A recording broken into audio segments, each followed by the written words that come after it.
Hey guys, welcome back to the Espresso Outlet YouTube channel. My name is Barrett. Today we're going to take a look at this Izzo Alex Duetto 4. It's quite the name.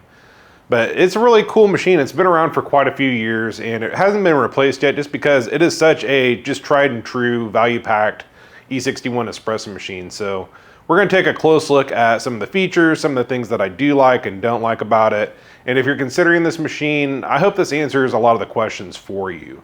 Now, this is my first Izzo machine, and I must say that out of the box, I've been extremely impressed with the build quality of this machine. They put a lot of thought into it. When you look under the hood and you see their placement of electronics and the pump, it's just really easy to maintain and access. I mean, most of it you can access with just barely taking the machine apart. But let's take a closer look of just each of the components and maybe pull a shot. Okay, here it is up close. And if you want to see what comes with this machine, I have an unboxing that goes into detail of everything that this machine came with. I'm kind of cheating at the moment. I have a bottomless portafilter in. This does not come with the machine, but I just wanted to have that as a disclaimer off the get-go. It does come pretty value-packed. Most machines nowadays, they might come with 2 steam tips with just various hole patterns and numbers of holes. This actually comes with 4, so that's really awesome if you're really into steaming milk and you want to up your milk steaming game. You can kind of learn on some of the easier hole patterns and up it from there. But it does have a steam wand as well as a water wand. The water wand's off to this side and then the steam off to the left. So super easy to use, really common. I mean, you've seen them out there, the Rocket R58. I really feel like that's one of the very popular machines back in the day that made these E61s really popular. Just pretty much the same design pattern in the front. You do have dual manometers. One is for your steam boiler and one is for your brew boiler. And I like them up top. They're actually up high versus down low. So like I have this Giotto over here and they're both down low. It's really not the end of the world, but you have a scale, you have some stuff in the way. You get spray on them sometimes as you use the machine. And having them up out of the way, you can just see them. You can tell when your brew boiler is hot. And as soon as your brew boiler gets hot, your steam boiler will heat up and you're pretty much just ready to go. This is, like I said, a dual boiler machine, so you do have the 2 gauges, but you also have this PID off to the side. One PID controls both boilers, so you can see it alternating back and forth, and one temperature will be for your steam boiler, the other one obviously for your brew boiler. Really easy to change, hold down both buttons, up, down, pretty simple. I'll move the camera here in a second. There are 2 more lights so that if you're heating up the machine, you're gonna see that your brew boiler heats up first, unless you're running it on 20 amps. We'll talk about that in a minute.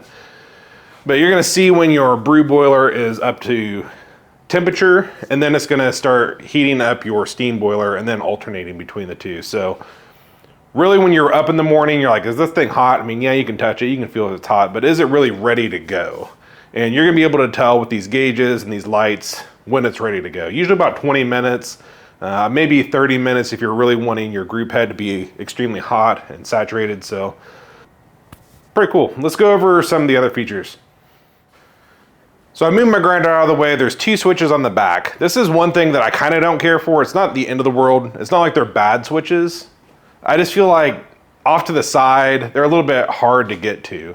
I'm used to kind of the airplane style toggle switch in the front that you see on quite a few machines nowadays. Some of them, they're even going to like a push button on off, but you have these 2 switches off to the side. The rear one, the larger one, is your main power switch. It is rubber enclosed, so if you splash water on it or try to get coffee grounds in it, it's protected, which is nice, but I just feel like when I have the grinder there, it's hard to get to.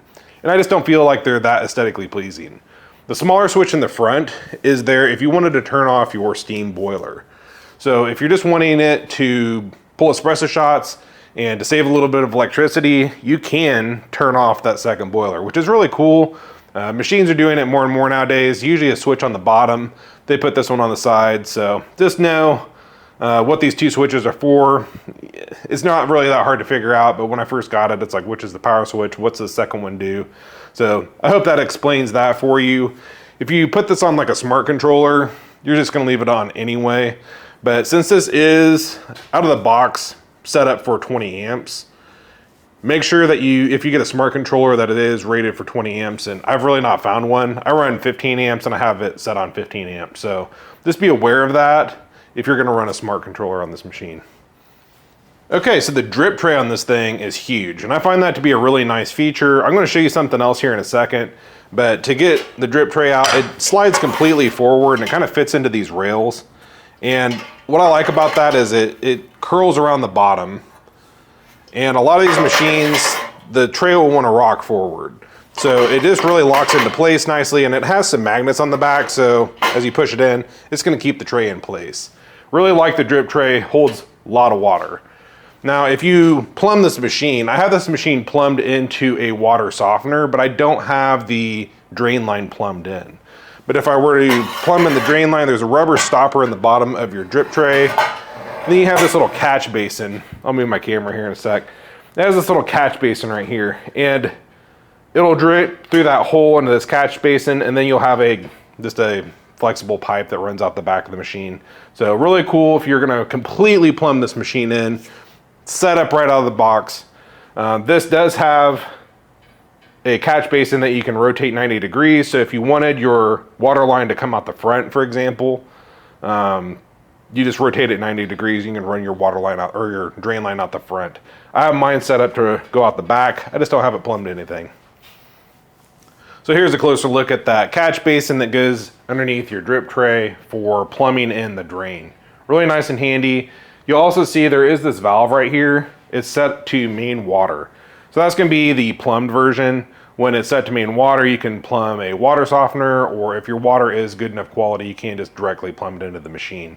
This machine does come with a hose for the drain line, as well as a braided hose with they typically call them a shark bite or a John Guest fitting, and I think it's 3/8. You'd have to look it up, but it's pretty much set up to connect to some sort of a PEX fitting or even a valve if you're to remove that fitting. So if we were to push this upwards, it'll just completely close everything off. It won't run on the reservoir or the main water.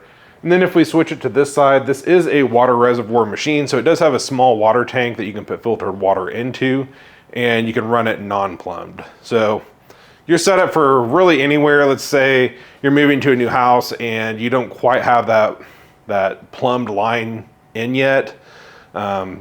You can run it temporarily off a water tank. Maybe you don't have water in the area, you're using this in an office or something.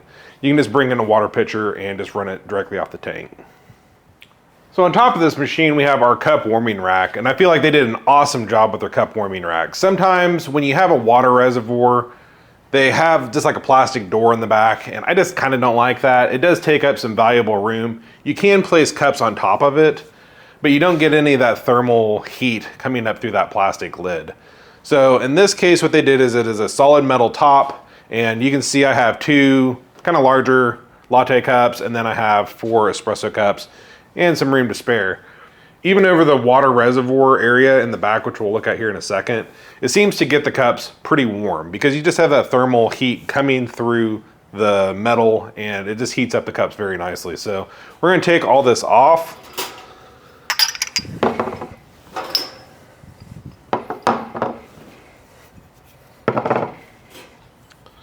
And remove our warming rack.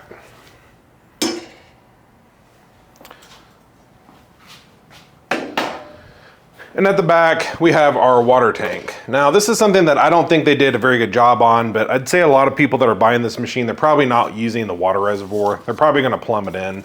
But to get to it, you can see I had to take all the cups off and remove the top. I do recommend filling this up with a water pitcher. It does have a water hose. It's kind of just a pain to pull that out and pull that basin out. If you have a countertop above it, it's gonna be a little bit awkward to fill this machine.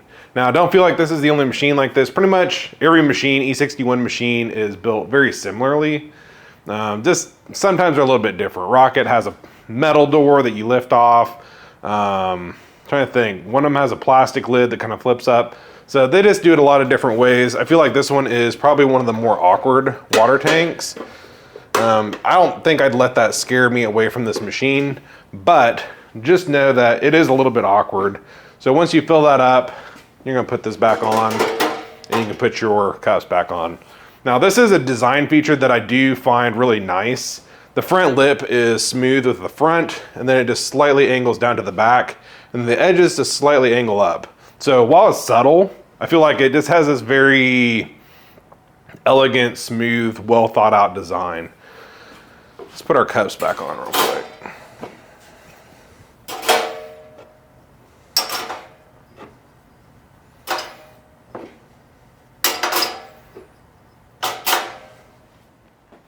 You could probably tell just a minute ago when we had the cup tray off that it does have these curved side panels. I feel like that adds another level of just depth to the machine. And I feel like so many machines nowadays, they just have these flat, real shiny mirror-like side panels, and they just want to absorb all the light. Like even from the front of this machine, it's either a reflection or it absorbs the light. This just kind of breaks the eye line and gives the machine a lot more depth without taking up any more room, if that makes any sense. So I really like the fact that they did take the extra time, a little extra expense to make the side panels curved. The rear panel is also curved as well. It's just a pretty basic rear panel with no logo. All right, so we've gone over the machine. Again, check out the other video I did on the unboxing. It shows everything that this machine came with. Comes with a single and double spout, portafilter and basket. Comes with all the steam tips, comes with a tamper, comes with a lot of nice features. But now we're gonna do a espresso shot. I'm not gonna do any milk today. I don't have any milk, but we have this preheated. I have this Super Jolly. I will warn, it might be a little bit messy because it only has ground 45 shots. So a tad clumpy until the burrs break in.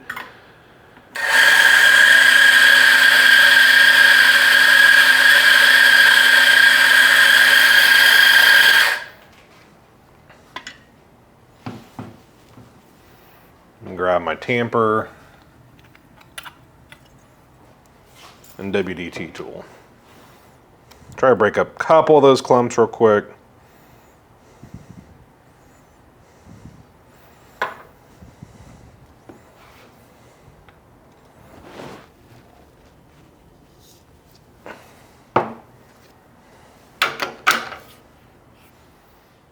Okay. Hopefully we don't make too big of a mess with this new grinder.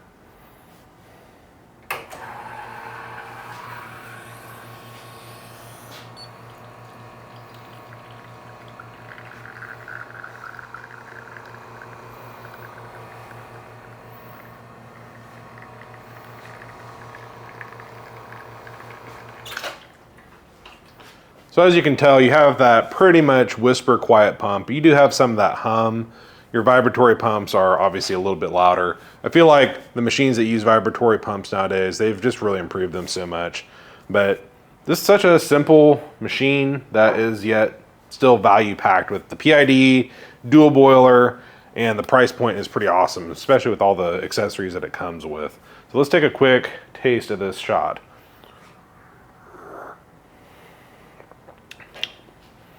Perfect temperature, not too hot, not too cold.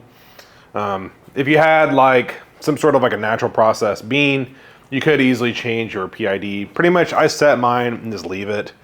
From the factory, it's probably gonna be fairly close, maybe a little bit cool, but you can bump that up a few degrees. Just such a simple machine to use. I do have the scale on right now, but you can see that you have plenty of room for a scale and you have plenty of clearance for a fairly large cup. Let's put the dual spout on real quick. Okay, so here's the dual spout that it comes with. And even with a scale and a larger cup, you can tell that you have plenty of clearance. So some of these machines, they don't have very much clearance underneath the group head, and it can be pretty annoying, especially if you're wanting to run a scale for your output. So perfect size, it's not too high, not too low, because when they get really high, now you're kind of getting splatter as well. So I feel like this is kind of a nice, perfect height. So if you've made it this deep into the video, if you could hit like and subscribe on this video, that helps us out a lot. We like to make content like this, and that really helps us grow this channel. If you have any questions on this machine or any other Izzo or products in general, leave a comment below or reach out to our email on the Espresso Outlet website. Thanks for watching.